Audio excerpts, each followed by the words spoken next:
Mari Bapak Ibu kita membaca firman Tuhan dari kitab Zakaria 13, ayat yang pertama sampai ke 9. Demikian firman Tuhan. Pada waktu itu suatu sumber bagi keluarga Daud dan bagi penduduk Yerusalem untuk membasuh dosa dan kecemaran. Maka pada waktu itu, demikianlah firman Tuhan semesta alam, aku akan melenyapkan nama-nama berhala dari negeri itu, sehingga orang tidak menyebutnya lagi. Juga para nabi najis akan kusingkirkan dari negeri itu. Dan apabila seorang masih tampil sebagai nabi, maka ayahnya dan ibunya yang telah memperanakkan dia akan berkata kepadanya, janganlah engkau hidup lagi, sebab yang kau katakan demi nama Tuhan itu adalah dusta. Lalu ayahnya dan ibunya yang telah memperanakkan dia akan menikam dia pada waktu ia bernubuat. Pada waktu itu para nabi masing-masing akan mendapat malu oleh karena penglihatannya sebagai nabi. Dan tidak ada lagi dari mereka yang mengenakan jubah berbulu untuk berbohong. Tetapi masing-masing akan berkata, aku ini bukan seorang nabi, melainkan seorang pengusaha tanah. Sebab tanah adalah harta kepunyaanku sejak kecil. Dan apabila ada orang yang bertanya kepadanya, bekas luka apakah yang ada pada badanmu ini? Lalu ia akan menjawab, itulah luka yang kudapat di rumah sahabat-sahabatku. Hai pedang, bangkitlah terhadap gembalaku. Orang yang paling karib terhadapku. Ulang. Terhadap orang yang paling karib kepadaku. Demikianlah firman Tuhan semesta alam. Bunuhlah gembala, sehingga domba-domba tercerai-berai. Aku akan mengenakan tanganku terhadap yang lemah. Maka di seluruh negeri, demikianlah firman Tuhan, 2/3 daripadanya akan dilenyapkan, mati binasa. Tetapi 1/3 daripadanya akan tinggal hidup. Aku akan menaruh yang 1/3 itu dalam api, dan akan memurnikan mereka seperti orang memurnikan perak. Aku akan menguji mereka seperti orang menguji emas. Mereka akan memanggil namaku, dan aku akan menjawab mereka. Aku akan berkata, mereka adalah umatku, dan mereka akan menjawab, Tuhan adalah Allahku. Demikian. Ya, silakan Ibu Rima. Zakaria 14. Sesungguhnya akan datang hari yang ditetapkan Tuhan, maka jarahan yang dirampas daripadamu akan dibagi-bagi di tengah-tengahmu. Aku akan mengumpulkan segala bangsa untuk memerangi Yerusalem. Kota itu akan direbut, rumah-rumah akan dirampoki, dan perempuan-perempuan akan ditiduri.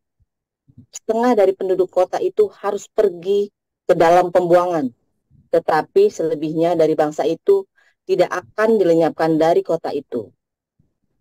Kemudian Tuhan akan maju berperang melawan bangsa-bangsa itu, seperti ia berperang pada hari pertempuran. Pada waktu itu kakinya akan berjejak di Bukit Zaitun yang terletak di depan Yerusalem di sebelah timur. Bukit Zaitun itu akan terbelah dua dari timur ke barat, sehingga terjadi suatu lembah yang sangat besar. Setengah dari bukit itu akan bergeser ke utara dan setengah lagi ke selatan. Maka tertutuplah lembah gunung-gunungku, sebab lembah gunung itu akan menyentuh sisinya. Dan kamu akan melarikan diri seperti kamu pernah melarikan diri oleh karena gempa bumi pada zaman Uzia, Raja Yehuda. Lalu Tuhan Allahku akan datang, dan semua orang kudus bersama-sama Dia. Maka pada waktu itu tidak akan ada lagi udara dingin atau keadaan beku, tetapi akan ada satu hari itu diketahui oleh Tuhan, dengan tidak ada pergantian siang dan malam pun menjadi siang. Pada waktu itu akan mengalir air kehidupan dari Yerusalem. Setengahnya mengalir ke laut timur, dan setengah lagi mengalir ke laut barat. Hal itu akan terus berlangsung dalam musim panas dan dalam musim dingin. Maka Tuhan akan menjadi raja atas seluruh bumi. Pada waktu itu, Tuhan adalah satu-satunya dan namanya satu-satunya. Seluruh negeri ini akan berubah menjadi seperti Araba Yordan, dari Geba sampai ke Rimon, sebelah selatan Yerusalem. Tetapi kota itu akan menjulang tinggi dan tetap tinggal di tempatnya, dari pintu gerbang Benyamin sampai ke tempat pintu gerbang yang dahulu, yakni sampai ke pintu gerbang sudut, dan dari menara Hananeel sampai ke tempat pemerasan anggur raja. Orang akan menetap di dalamnya, sebab penumpasan tidak akan ada lagi, dan Yerusalem akan tetap aman. Inilah tulah yang akan ditimpakan Tuhan kepada segala bangsa yang memerangi Yerusalem. Daging mereka akan menjadi busuk, sementara mereka masih berdiri. Mata mereka akan menjadi busuk dalam lekuknya, dan lidah mereka akan menjadi busuk dalam mulut mereka. Pada waktu itu akan terjadi kegemparan besar daripada Tuhan di antara mereka, sehingga masing-masing memegang tangan temannya dan mengangkat tangannya melawan tangan temannya. Juga Yehuda akan berperang melawan Yerusalem itu, dan dikumpulkanlah harta benda segala bangsa di sekeliling, yaitu emas, perak, dan pakaian dalam jumlah yang sangat besar. Tulah seperti itu juga akan menimpa kuda, bagal, unta, keledai, dan segala hewan yang ada dalam perkemahan-perkemahan itu. Maka semua orang yang tinggal dari segala bangsa yang telah menyerang Yerusalem akan datang tahun demi tahun untuk sujud menyembah kepada Raja, Tuhan semesta alam, dan untuk merayakan hari raya Pondok Daun. Tetapi bila mereka dari kaum-kaum di bumi tidak datang ke Yerusalem untuk sujud menyembah kepada Raja, Tuhan semesta alam, maka kepada mereka tidak akan turun hujan. Dan jika kaum Mesir tidak datang dan tidak masuk menghadap, maka kepada mereka akan turun tulah yang ditimpakan Tuhan kepada bangsa-bangsa yang tidak datang untuk merayakan hari raya Pondok Daun. Itulah hukuman dosa Mesir dan hukuman dosa segala bangsa yang tidak datang untuk merayakan hari raya Pondok Daun. Pada waktu itu akan tertulis pada kerincingan-kerincingan kuda, kudus bagi Tuhan, dan kuali-kuali di rumah Tuhan akan seperti bokor-bokor penyiraman di depan mezbah. Maka segala kuali di Yerusalem dan di Yehuda akan menjadi kudus bagi Tuhan semesta alam. Semua orang yang mempersembahkan korban akan datang mengambilnya dan memasak di dalamnya. Dan tidak akan ada lagi pedagang di rumah Tuhan semesta alam pada waktu itu. Demikianlah firman Tuhan. Silakan Pak Pen, Wahyu pasal 19. Ya, saya lanjutkan. Kemudian daripada itu, aku mendengar seperti suara yang nyaring dari himpunan besar orang banyak di sorga. Katanya, haleluya, keselamatan, kemuliaan, dan kekuasaan adalah pada Allah kita. Sebab benar dan adil segala penghakimannya. Karena ialah yang telah menghakimi pelacur besar itu, yang merusakkan bumi dengan percabulannya. Dan ialah yang telah membalaskan darah hamba-hambanya atas pelacur itu. Dan untuk kedua kalinya mereka berkata, Haleluya, ya asapnya naik sampai selama-lamanya. Dan ke-24 tua-tua dan keempat makhluk itu tersungkur dan menyembah Allah yang duduk di atas tata Allah itu. Dan mereka berkata, Amin, haleluya. Maka kedengaranlah suatu suara dari tata itu, Pujilah Allah kita, hai kamu semua hambanya kamu yang takut akan Dia, baik kecil maupun besar. Lalu aku mendengar seperti suara himpunan besar orang banyak, seperti desau air bah, dan seperti deru guru yang hebat katanya, Haleluya, karena Tuhan Allah kita yang Maha Kuasa menjadi Raja. Marilah kita bersuka cita dan bersorak-sorai dan memuliakan Dia. Karena hari perkawinan anak domba telah tiba dan pengantinnya telah siap sedia, dan kepadanya dikaruniakan supaya memakai kain lenan yang halus, yang berkilau-kilauan dan yang putih bersih. Lenan halus itu adalah perbuatan-perbuatan yang benar dari orang-orang kudus. Lalu ia berkata kepadaku, tuliskanlah, berbahagialah mereka yang diundang ke perjamuan kawin anak domba, katanya lagi kepadaku. Perkataan ini adalah benar, perkataan-perkataan dari Allah. Maka tersungkur aku di depan kakinya untuk menyembah Dia.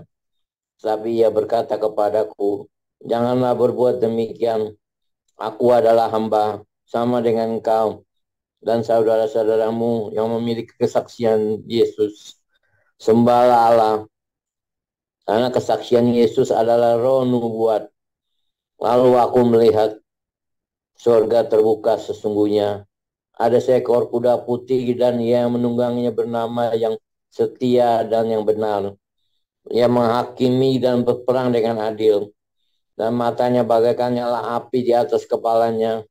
Terdapat banyak mahkota yang padanya ada tertulis suatu nama yang tidak diketahui seorang pun, kecuali ia sendiri. Dan ia memakai jubah yang telah dicelup dalam darah dan namanya ialah Firman Allah. Dan semua pasukan yang ada di surga mengikuti Dia. Mereka menunggang kuda putih dan memakai lenan halus yang putih bersih. Dan dari mulutnya keluarlah sebilah pedang tajam yang akan memukul segala bangsa, dan yang akan mengembalakan mereka dengan gada besi, dan ia akan memeras anggur dalam kilangan anggur, yaitu kegeraman murka Allah yang Maha Kuasa. Dan pada jubahnya dan pahanya tertulis suatu nama, yaitu Raja segala raja dan Tuhan di atas segala Tuhan. Lalu aku melihat seorang malaikat berdiri di dalam matahari, dan ia berseru dengan suara nyaring kepada semua burung yang terbang di langit, di tengah langit, katanya, marilah ke sini dan berkumpullah untuk turut dalam perjamuan Allah, perjamuan yang besar, supaya kamu makan daging semua raja dan daging semua panglima dan daging semua pahlawan dan daging semua kuda dan daging semua penunggangnya dan daging semua orang, baik yang merdeka maupun hamba, baik yang kecil maupun yang besar. Dan aku melihat binatang itu dan raja-raja di bumi serta tentara-tentara mereka telah berkumpul untuk melakukan peperangan melawan penunggang kuda itu dan tentaranya. Maka tertangkaplah binatang itu dan bersama-sama dengan dia nabi palsu yang telah mengadakan tanda-tanda di depan matanya. Dan dengan demikian ia menyesatkan mereka yang telah menerima tanda dari binatang itu dan yang telah menyembah patungnya. Keduanya dilemparkan hidup-hidup ke dalam lautan api yang menyala-nyala oleh belerang. Dan semua orang lain dibunuh dengan pedang yang keluar dari mulut penunggang kuda itu. Dan semua burung kenyang oleh daging mereka. Demikian firman Tuhan. Terima kasih para lektor. Ibu Nerliana, Ibu Rima, dan Bapak Apeng. Kita akan mendengarkan renungan firman Tuhan yang berjudul Yerusalem kembali ke Israel oleh Pastor Paul. Silakan Pastor.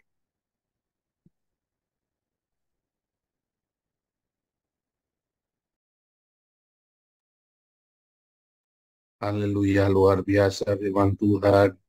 Selalu baru setiap hari bagi kita semua, saudara ya, yang menanti-nantikan Tuhan dalam pengharapan. Saudaraku, nanti kalau Tuhan Yesus datang, itu di Bukit Zaitun, saudara ya. Sama seperti Yesus naik ke surga, disitulah dia turun lagi, saudara ya. Bukit Zaitun atau Bukit Pengurapan Pelayanan Keimaman, saudara ya. Bukan di Menara Putih Damaskus, saudara ya. Kalau Anda dengar nanti ada Mesias datang di Menara Putih Damaskus, itu Mesias palsu, saudara. Ya, hati-hati, saudara ya. Karena Yesus akan datang sebagaimana dia pergi, dia akan datang di tempat yang sama, saudara ya. Di Bukit Zaitun, ya. Ingat-ingat ya, saudara ya. Ingat-ingat jangan sampai nanti keder.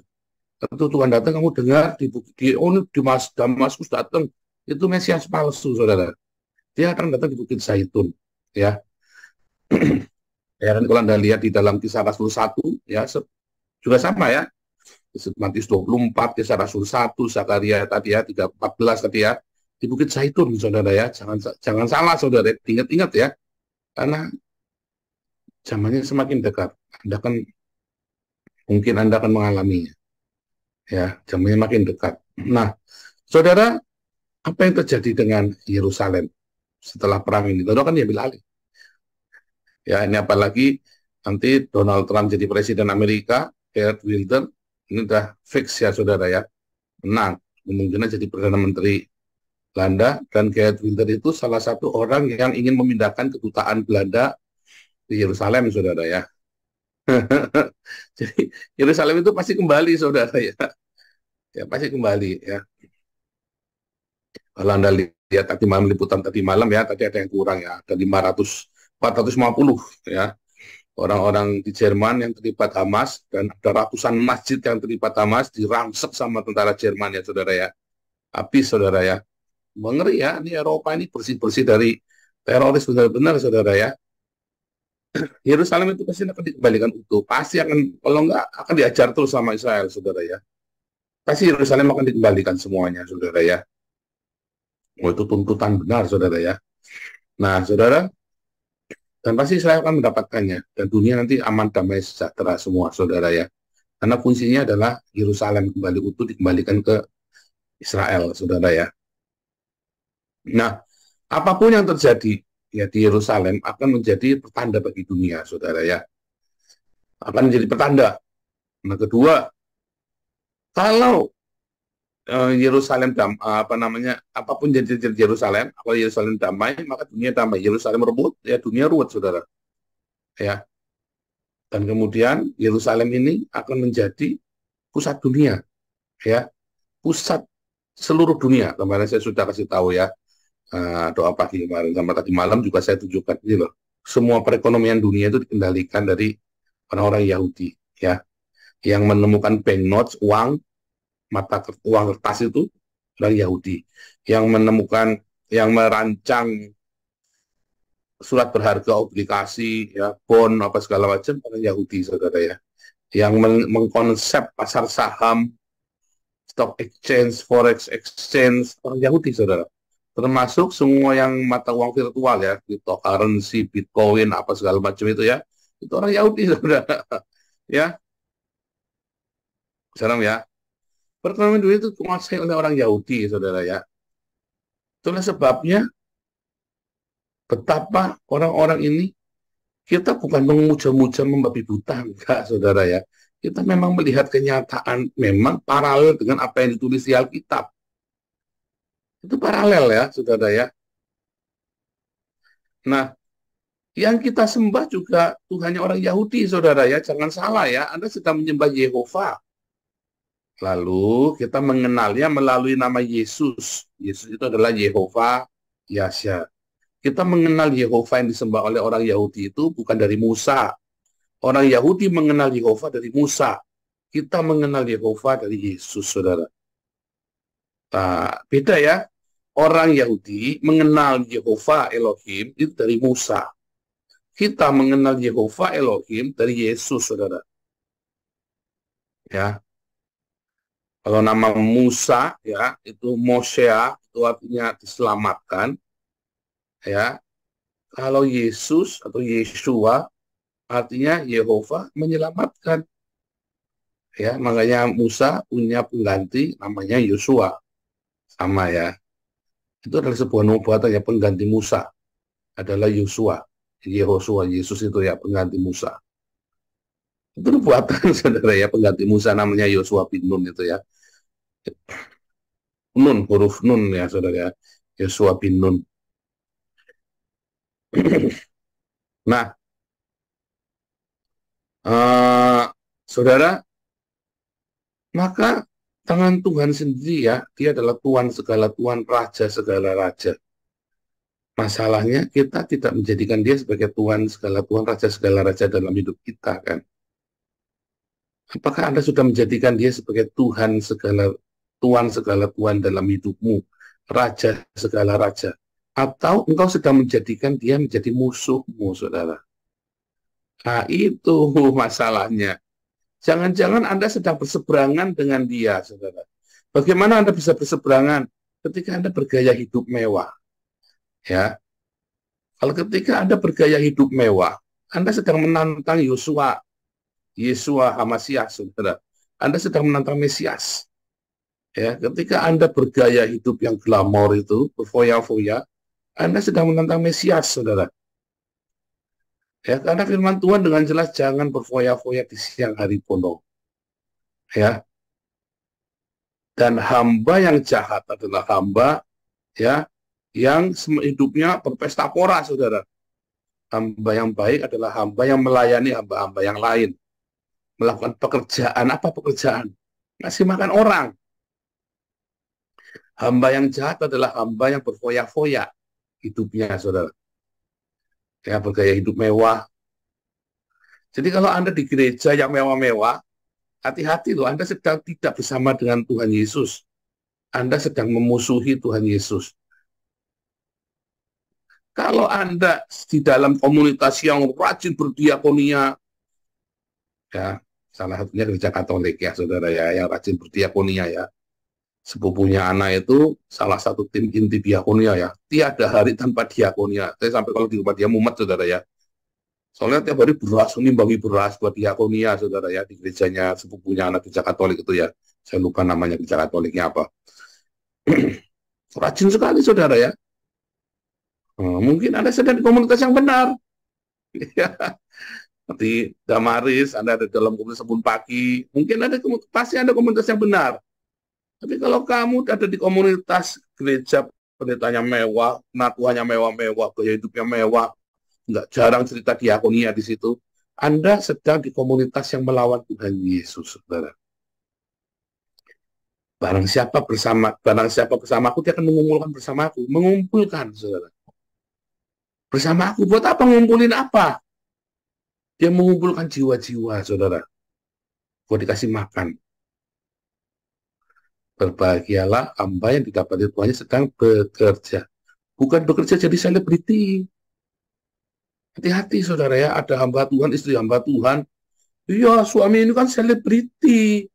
Aduh, saya langsung tak tegur. Suamimu bukan selebriti, suamimu hamba Tuhan, sama saya. Hamba kacung, budak, atau tak omongi ya, selebriti gundulmu peang. Ya kalau selebriti ya pantesan saja. Hati-hati ya, para selebriti gereja. Hati-hati, saudara. Mereka sedang menjadi lawan, karena yang menjadi selebriti hanya Yesus. Superstarnya, fokusnya kita hanya Yesus. Ya, bukan saya, bukan pendeta. Ada pendeta yang haus dengan fokus ya. Ngampus korot. Hati-hati, saudara. Pakai pakaian parlente. Hati-hati, saudara ya.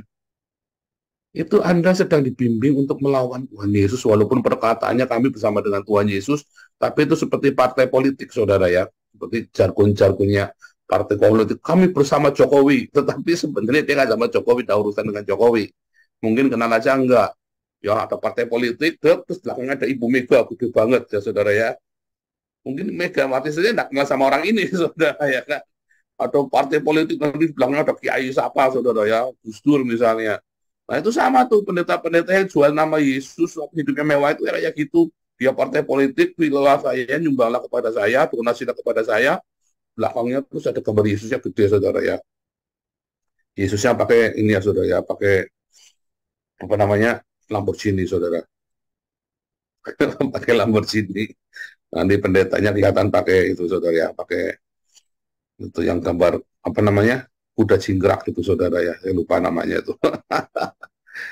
Nah, itu saudara, hati-hati saudara ya. Saya sudah kasih wanti-wanti. Ya, hamba Tuhan itu adalah hamba Tuhan. Ya, kalau Anda lihat inti teologi dalam perjanjian lama itu diakonia. Inti teologi perjanjian baru juga diakonia.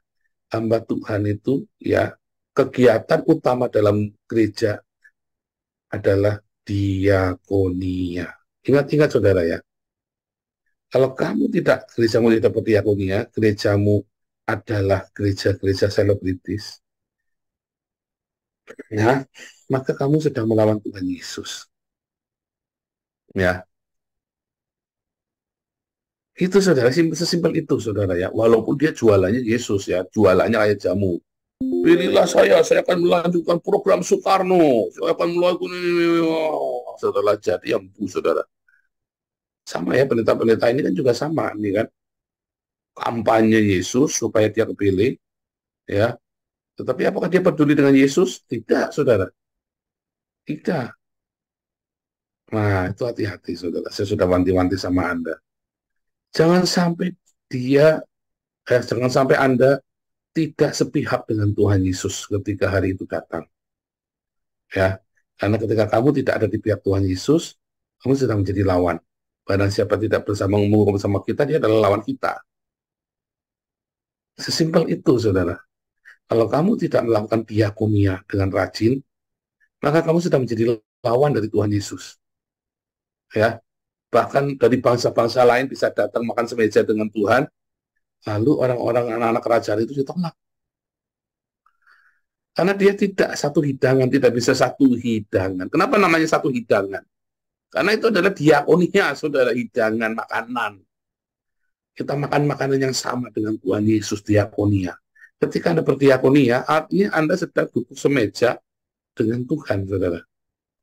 Ya, ketika Anda sedang melayani orang-orang miskin itu, artinya Anda sedang duduk semeja dengan Tuhan Yesus. Ya kan? Kan sesimpel itu konsepnya.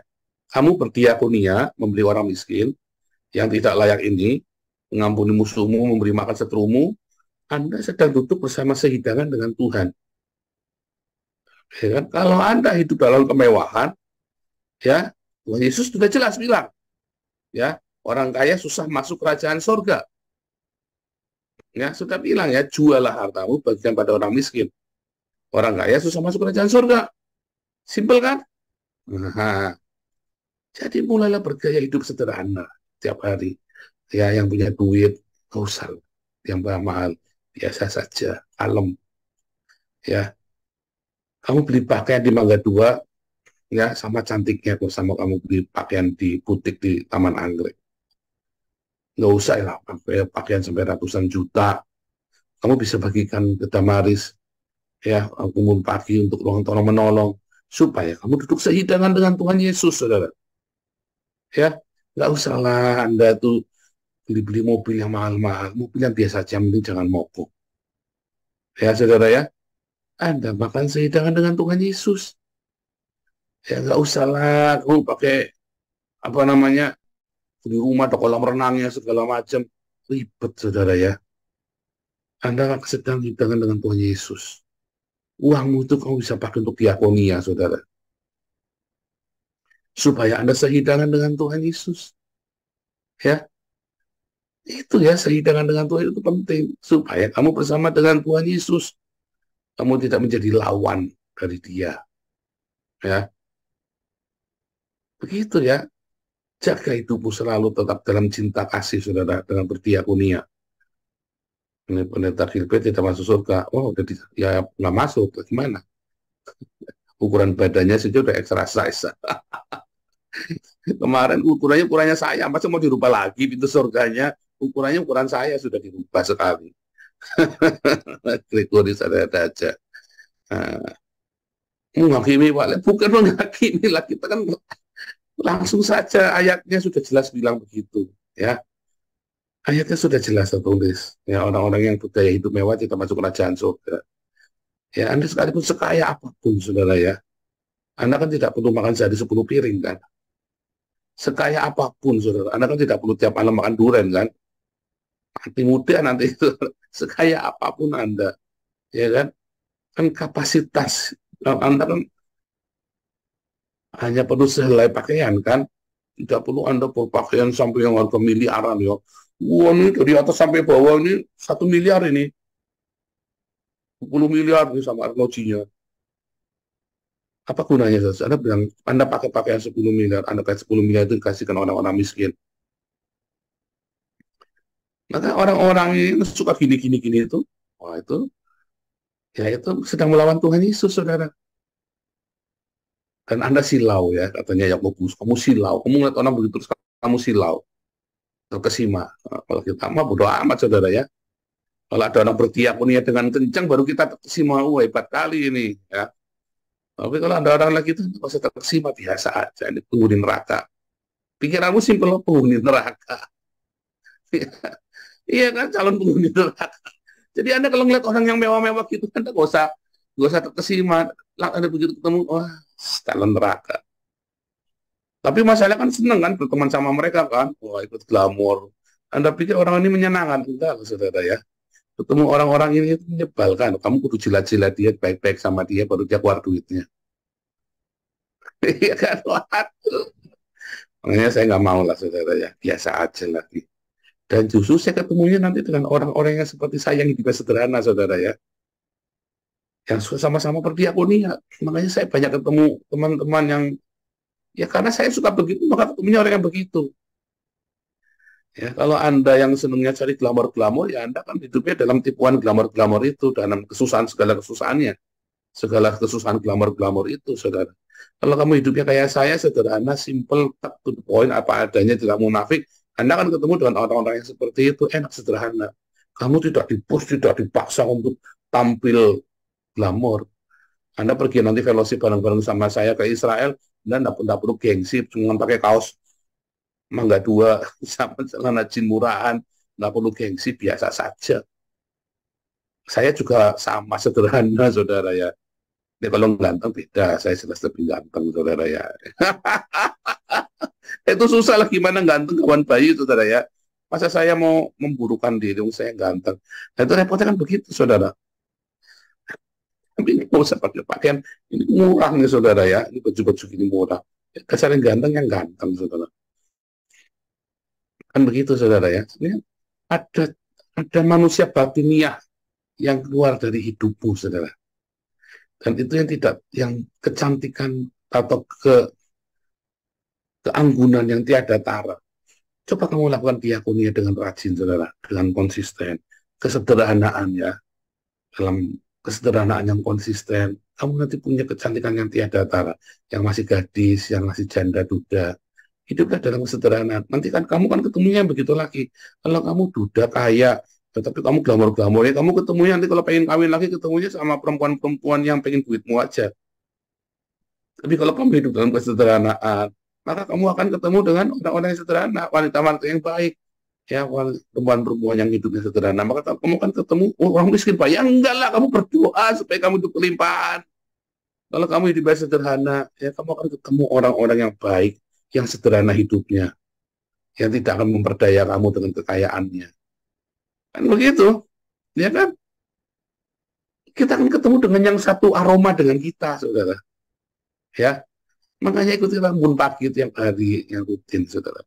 Kamu yang hidupnya sederhana, ya.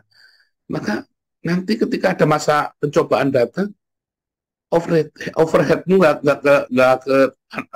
ketinggian, beban overhead cost-nya itu, ya, nggak ketinggian, santai. Cuma butuh makan doang, nggak ada utang, nggak ada cicilan ini cicilan itu. Pernah nggak Anda ngalami apa namanya, nggak punya kerjaan atau dipecat atau ada bangkrut, tapi overhead costmu tinggi. Kamu bukan hanya menanggung utang perusahaan, tapi utang konsumtif, kartu kredit, kredit mobil, kredit motor, kredit barang-barangmu di dalam rumahmu itu ya, belum lagi kredit rumah yang mahal sekali, yang harusnya kamu tidak perlu peduli mas gede itu. Ngalamin nggak begitu, saudara? Wah, silakan, saudara. Coba kalau kamu hidupnya sederhana. Terus, ada masa-masanya orang mengalami ini kan, masa yang nggak baik kan, di overhead masih rendah. Maka stresnya, habis semua. Ada utang enggak? Enggak ada. Yang udah jalan, yang penting ada makanan. Telepon mun pagi, aku mau dikirimi sembako, aku lagi bangkrut. Simple. Terus kerja yang rajin, saudara ya. 3 bulan bangkit, ya. Bayar lagi ke mun pagi. Ya, bayar. Diakonia ya, kasih uang ke mun pagi yang banyak. Kan begitu, saudara. Itu pun enak, overhead cost-nya rendah sekali. Ya, bahkan kamu 3 bulan bangkit. Kalau kamu overhead cost-nya tinggi, kamu 3 bulan nggak bangkit, udah jatuh ya, terpuruk tiarap nyungsep. Tapi kalau overhead cost-mu rendah, ya, tanggungan biaya hidupmu rendah, kamu jatuh ya bangunnya cepat. Ya, saudara ya. Tuhan Yesus memberkati.